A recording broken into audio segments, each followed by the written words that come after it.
Amigas, amigos, bienvenidos a otra sesión de Matiné Vermo y Noche, donde hacemos un recorrido sobre las maneras como los chilenos y en general los habitantes de todo el planeta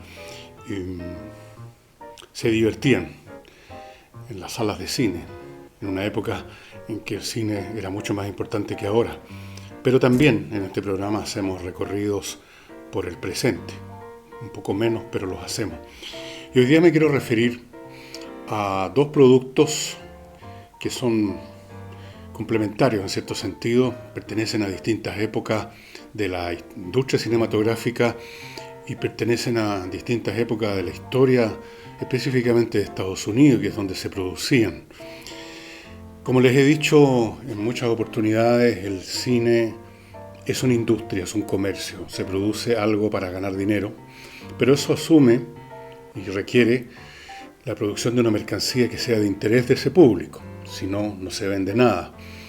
Y el interés del público que va al cine, o que iba al cine, así como en realidad el interés del público que va al teatro, o que se instala frente a un computador o frente a un televisor, o incluso que lee un libro, es ser entretenido, es ser alejado de su vida cotidiana, es ser puesto en otro universo. Por supuesto, son muy distintos los modos de hacer esto cuando se está leyendo un libro, especialmente si es un libro complicado, a ver una película común y corriente. Pero en los dos casos, la persona es extraída de su vida cotidiana, es entretenido, es tenido en suspenso entre dos espacios de rutina. En el caso del cine, el público, el cliente al que se dirige es un público masivo, relativamente anónimo, que se identifica con lo que podríamos llamar las características comunes y corrientes de la población en general.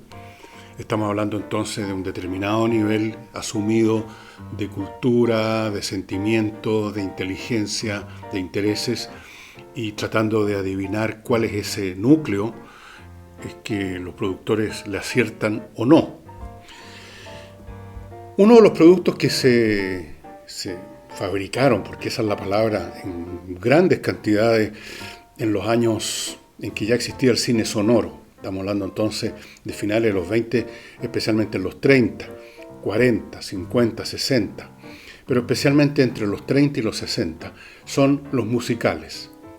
El musical viene siendo el equivalente en el cine a la ópera. Es una pieza cinematográfica donde hay alguna historia bastante banal, por lo general con elementos románticos siempre y con números musicales intermedios.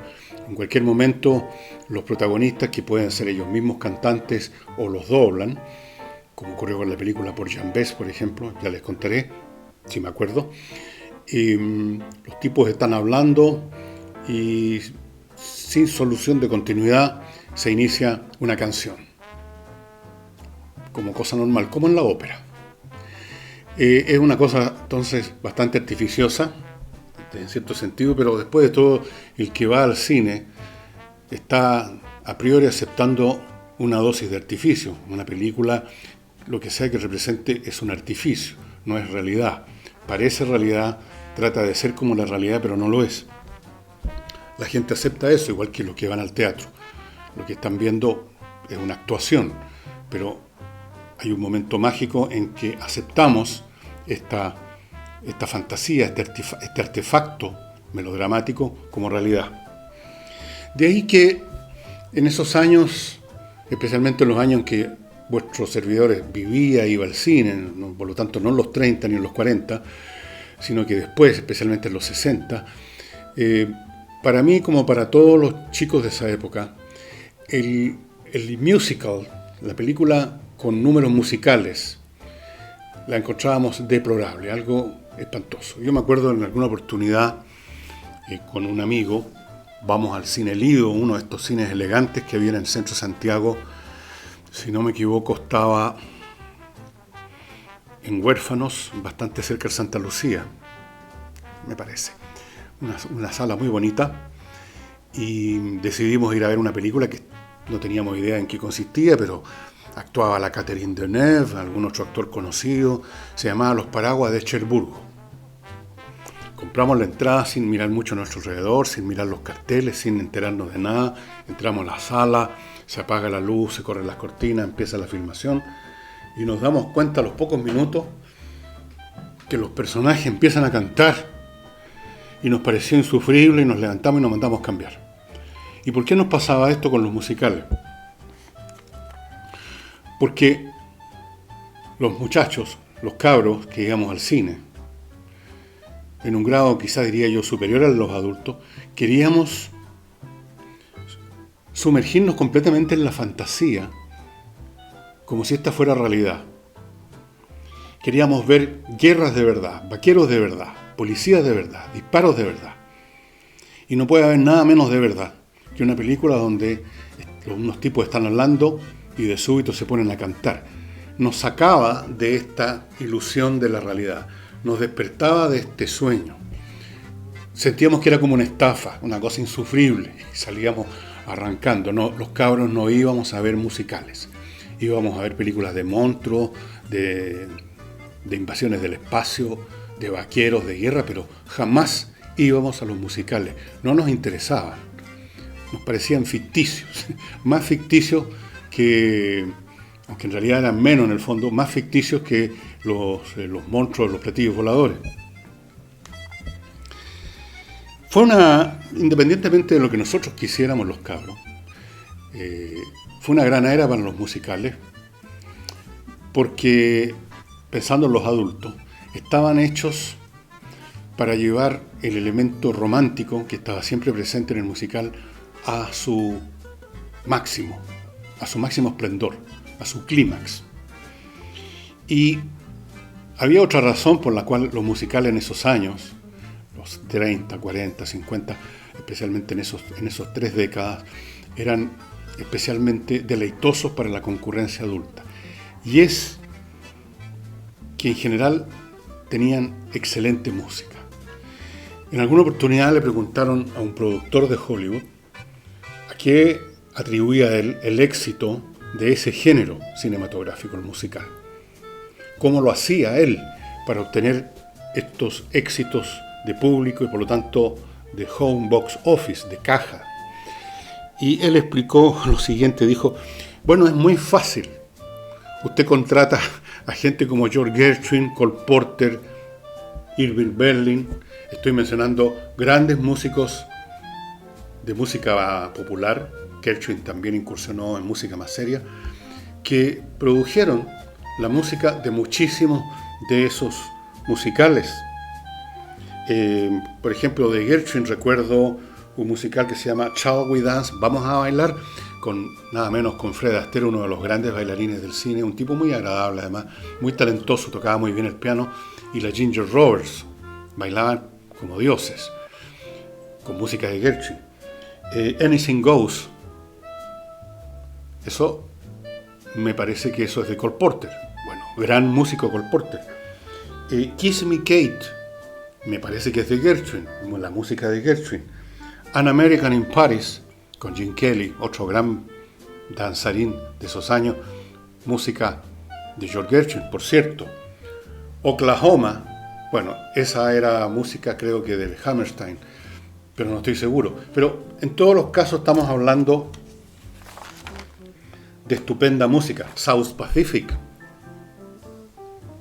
En Oklahoma hay una escena con la cual se inicia la película, que ustedes la pueden encontrar fácilmente en sitios de internet dedicados a clásicos del cine, no cuesta un peso verla, están en dominio público.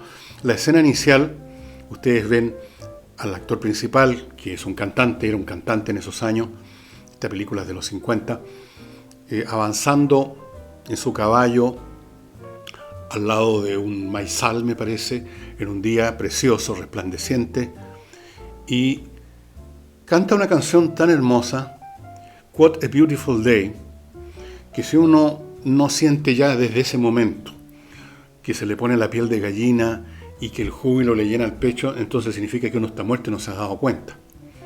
Y eso era lo que buscaba ese público adulto en los musicales, mientras nosotros los cabros chicos buscábamos platillos voladores, monstruos del espacio y cosas por el estilo. Piensen ustedes ahora en los años 30. Los años 30 fueron unos años depresivos en todo el mundo, los años de la depresión, después del crash de 1929. Millones de norteamericanos se quedaron sin trabajo, poco lo que está ocurriendo ahora por la pandemia. Ustedes pueden ver fotos, documentales de colas inmensas de gente para recibir un plato de comida caliente en el Hogar de Cristo o alguna otra organización de caridad o estatal. No había trabajo, la vida era miserable y por lo tanto el deseo de escapar de eso era más fuerte que nunca. Ustedes pueden ver como lateralmente esa atmósfera en una película de Woody Allen que se llama La Rosa Púrpura del Cairo, esa película tan ingeniosa en que los personajes de la película se salen de la pantalla y entran al mundo real. La niña, creo que era la Mia Farrow, la actriz que hacía de la espectadora permanente de cine, tenía una vida miserable, con un esposo miserable, pobreza, y uno la ve cuando entraba al cine y se ponía a ver cómo se extasiaba, cómo era extasiada, era sacada de su cotidianidad y inserta en un mundo maravilloso. Porque los musicales obviamente transcurren en un ambiente maravilloso, en un ambiente de gente que uno no sabe de qué vive, pero notoriamente son personas muy ricas. Gente que está siempre con una copa de champán en la mano, subiendo o bajando escaleras de mármol, diciéndose palabras de amor en una terraza con una luna espectacular colgando del techo, digamos así. Uno, si está pobre y quiere escapar de la pobreza, no hay que ver una película que trate de los pobres. Uno quiere ver a los ricos en acción. Uno quiere ver un mundo de fantasía absolutamente alejado de la cotidianidad y dentro del cual, durante la hora y media que dura la película, uno escapa. Uno escapa de su propia vida y se mete en esa vida. Entonces, los musicales que eran siempre optimistas, que siempre terminaban bien y que tenían buena música, naturalmente eran un plato fuerte, eran un exitazo, eran un hit, casi siempre.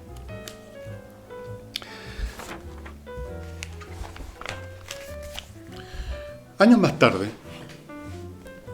las cosas comenzaron a cambiar. El cine norteamericano, que vivía totalmente inmerso en la fantasía o en la epopeya fantasiosa, comienza a mostrar otros ambientes. Por ejemplo, un musical. No, yo no lo llamaría, no sé si musical, a esta altura deja de tener una tonalidad, una atmósfera tan positiva, pero musical, porque se canta, es West Side Story. En West Side Story no hay gente rica, en West Side Story son bandas de patanes de barrios bajos de Nueva York, costarriqueños o qué sé yo, son bandas de muchachos de las clases bajas que no tienen mucho futuro y tratan de escaparse de la realidad, son formando parte de estas bandas y sintiéndose importantes porque son teóricamente dueños de un territorio, y West Side Story tiene que ver con eso. Música del gran compositor, director Leonard Bernstein, Lenny, como le decían. Porgy and Bess escapa un poco al género musical porque en realidad originalmente es una ópera de George Gershwin. La primera ópera con actores, cantantes y trama relacionada con el mundo de la gente de color. Y se hizo una película en que el Porgy, uno de los dos protagonistas, fue representado en la pantalla por Sidney Poitier, que nunca ha cantado ni siquiera debajo de la ducha, de manera tal que se dobló su voz. La Bess sí era una cantante de verdad y los demás también. Es una ópera puesta en cine, así que no entra realmente en la categoría de musical. Entonces, este mundo del musical, con música de compositores de primer nivel, casi siempre, Gershwin, Cole Porter, Hammerstein, Irving Berlin y otros que no recuerdo, eran un producto absolutamente exitoso que entregaba la mercancía, entregaba esa hora y media o dos de huida absoluta de la fea realidad. Para los niños entonces el musical no cumplía, no entregaba nada, porque los niños, incluso los niños pobres, tienen poca conciencia de esa realidad de la que quiere escapar el adulto. El niño vive en su propio mundo de fantasía todo el tiempo, en sus juegos. Hasta la pobreza le puede parecer aventurera. Los palomillas que yo conocí de niño, que eran los niños pobres, así se les llamaba, los palomillas, cabros que andaban, los patipelados también, que andaban a pata pelada, muchos de ellos por las calles, pidiendo limosna, de repente robándole a un curado que estuviera botado en la cuneta. Esos chicos no asumían su condición como sus padres, la asumían como algo natural, como un juego, como una aventura. Y era difícil meterlos a un hogar, meterlos a un hospicio, porque preferían la calle. Entonces, los niños no necesitaban una mercancía envuelta en música y romanticismo, porque a los niños no nos interesaba tanto ni la música ni el romanticismo. El romanticismo lo dejábamos para otro ámbito, del cual hablaré algún otro día, si tengo más tiempo. A nosotros nos interesaba la guerra, los vaqueros, los monstruos, los marcianos, los platillos voladores. Antes de continuar con otro producto complementario al musical y que también cumplió el papel de permitir una cierta escapatoria, una glorificación, en este caso, en cierto sentido, más que una escapatoria, una glorificación de un modo de vida, permítanme recordarles este libro de Ulises Caravantes, Desde los valles transversales a los canales australes, que es un libro centrado en la historia de la Revolución de 1859, pero abarca más, hacia atrás y hacia adelante.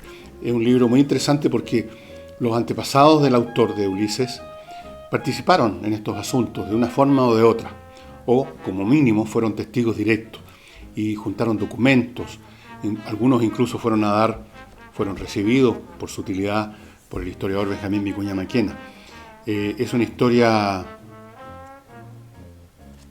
muy interesante, muy entretenida, que pasa por distintos periodos y llega hasta el 2016.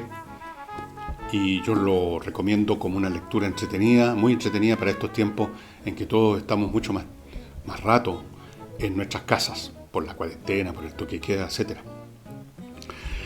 El otro producto que también constituye una categoría per se, a pesar de que no tiene perfiles tan precisos como el musical, es el tipo de películas que se produjeron especialmente de la segunda mitad de los años 50 y la primera mitad de los años 60,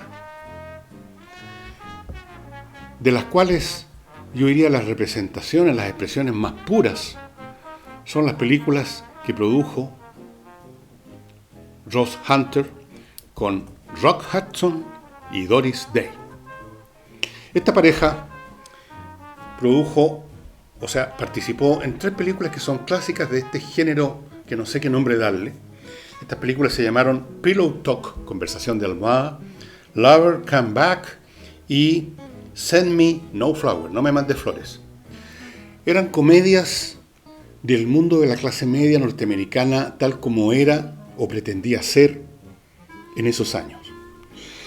Era la vida de ejecutivos, siempre representado por Rod Hudson, y su señora, representada por Doris Day, de un mundo de clase media, próspera, ordenada, sin grandes problemas, con 2 autos en la cochera, con empleados, Rod Hudson, el ejecutivo, qué sé yo, que regresaban a su casa a las 5 de la tarde, y su señora, Doris Day, los estaba esperando perfectamente maquillada, con un peinado de peluquería, los labios bien pintados, un traje campanudo, así como una lámpara de pie, y un martini en la mano. Y se bebía finamente, haciendo tintinear los hielos y diciéndose cheers. O sea, un mundo muy distinto al que vemos en películas de muchas décadas posteriores, en que el que está bebiendo es un tipo reventado, que vive en un tráiler de mala muerte, que se tira en un sofá desvencijado y saca una cerveza de un refrigerador con 20 años de antigüedad. Y es un perdedor por donde se lo mire. Este es el mundo de gente que le va bien, de gente exitosa, que tiene una estupenda casa con una piscina con el agua azul, perfecto. Y sus intrigas y sus peripecias son cosas menores que todos sabemos desde el primer momento que se van a resolver en un maravilloso happy end. Este es el mundo de la América blanca, ordenada, prolija, sin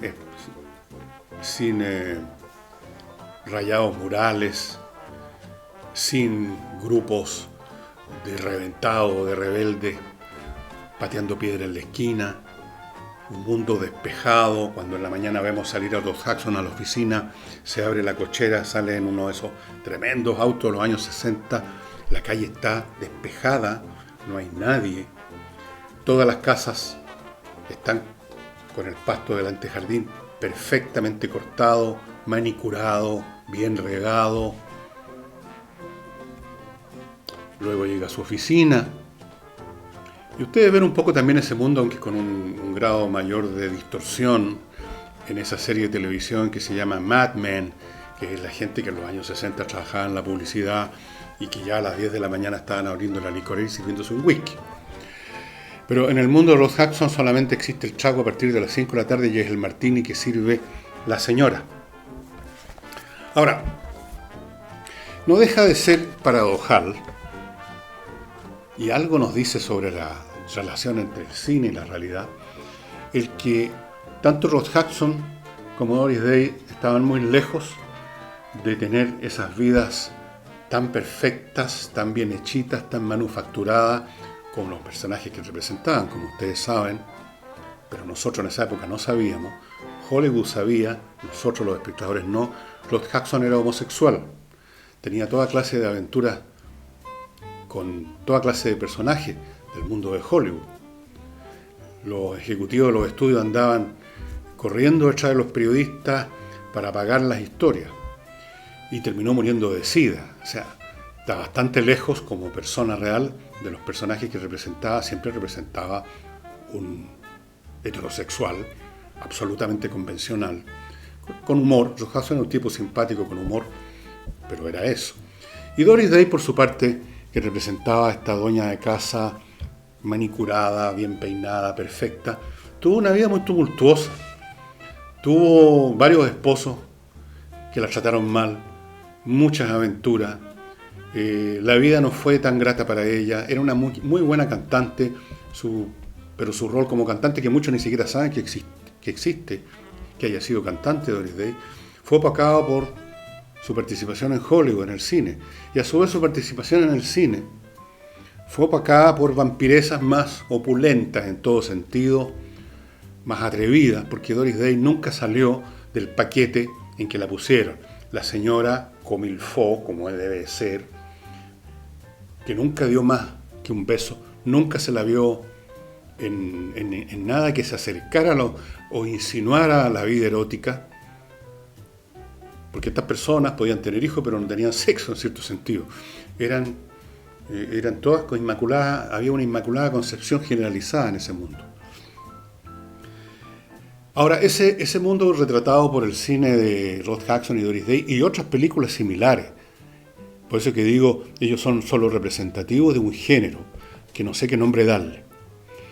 Es un género donde no se le ofrece, como en el musical, a la gente que está viviendo en una época desastrosa, los años 30, 40 incluso, la guerra, la oportunidad de evadirse del mundo, sino que en este caso es una glorificación del mundo, porque muchos de los espectadores que iban a ver estas películas eran miembros de esa clase media, tenían esos autos en la cochera, quizás tenían la piscina, y si bien eso en la película estaba más exagerado, era más perfeccionado, más amplificado, no estaba tan ajeno a la realidad de ese periodo en que Estados Unidos vivió años de mucha prosperidad después de la Segunda Guerra Mundial, una época en que efectivamente había muchas oportunidades. Si uno quería trabajar, iba a encontrar sin dificultades trabajo, había posibilidades de ascenso social, el automóvil ese lleno de latas y de luces estaba al alcance de mucha gente. Entonces, lo que ofrecían Rod Hudson y Doris Day y los demás actores y actrices de ese periodo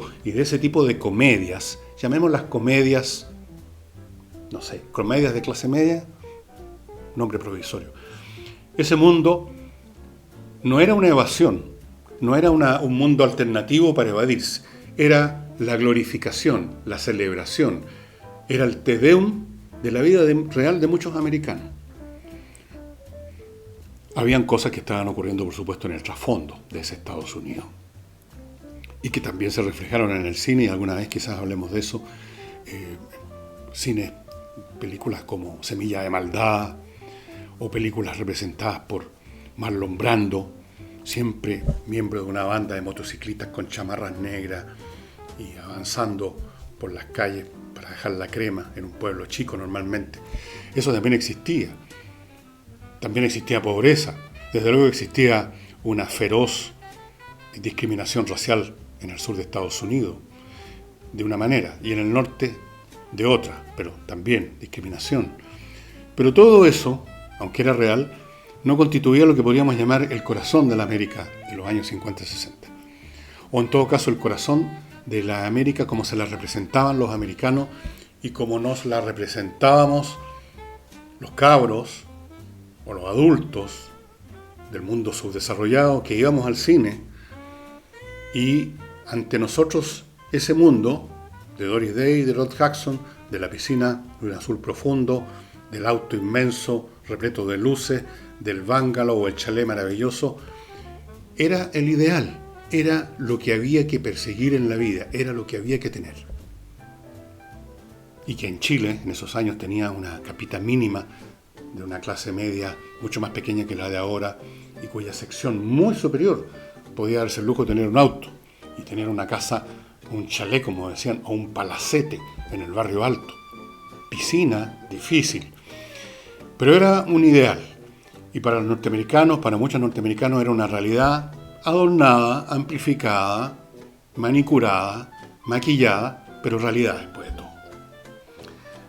Y eso es lo que les quería contar hoy día sobre este cine, que usted puede encontrarlo, como digo, fácilmente en sitios de internet. Estas películas de Rod Hudson y Doris Day, independientemente de todo lo que les he dicho, son entretenidas, tienen humor, son simpáticas, da gusto verlas, uno sale con una sonrisa del cine.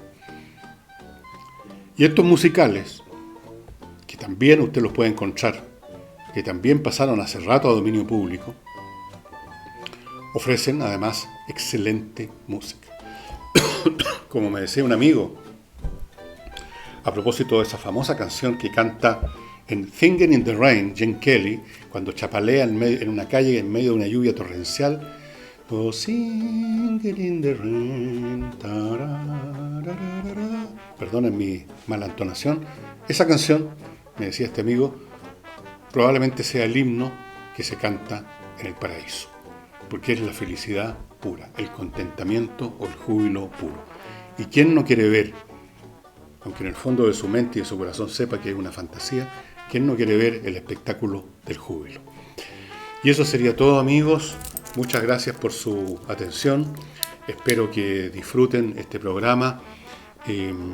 Cualquier comentario que me quieran hacer, me he recibido bastante de personas de mi edad, que por lo tanto están en más sintonía conmigo respecto a las películas que les menciono, pero si hay gente más joven que nunca vivió la experiencia del rotativo, que nunca ha visto un musical en su vida, que nunca vio una película de Doris Day y Rod Hudson, yo les digo sinceramente, si las ven, se van a divertir, se van a entretener y van a sentir cosas que no sienten viendo el tipo de cine que se ve hoy en día, cuya única ambición parece ser mostrar lo peor, un realismo brutal, mostrar desastres, distopia, etc. Bien, para mí el cine sigue siendo, por su razón de ser, una manera de escaparme de la realidad. Para ver cosas espantosas no necesito prender el televisor o ir al cine, simplemente me asomo por la ventana. Muchas gracias, estimados amigos, y nos veremos el próximo domingo, si Deus le permite.